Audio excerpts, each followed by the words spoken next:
దేవమాతకు వాటిల్లిన ఈ దీనస్థితి చూడు. దివ్య రత్నాలంకృత కుండలాలతో చేజరిల్లే ఈ అతిథి దీనముఖం చేరి పారతోడు.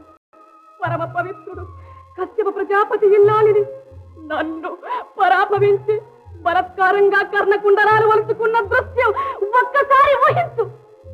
బలరాముడే బందీకృతుడైతే దేవకీదేవికే ఈ పరాభవం జరిగితే నీవు సహించి ఊరుకుంటావా కృష్ణ? అమ్మా, అమ్మ పైన అభిమానం ఉంటే నా మాట మన్నించు, నా అవమానం తొలగించు. మా మొర ఆలకించి మాకీ నరక బాధల నుంచి విముక్తి కలిగించు. అంధకార బంధనమైన ఈ లోకానికి వెలుగు చూపించు. చెరసాలలో మరుగుతున్న కన్యలకు చెర వదిలించు. ఈ వాగ్దానం చేయి కృష్ణ, వాగ్దానం చేయి. సంశయించకండి మహానుభావ, వాగ్దానం చెయ్యి. తల్లి మాట కాదనుకు నాయన, మా అందరి కోరికే అదే. చెల్లించు.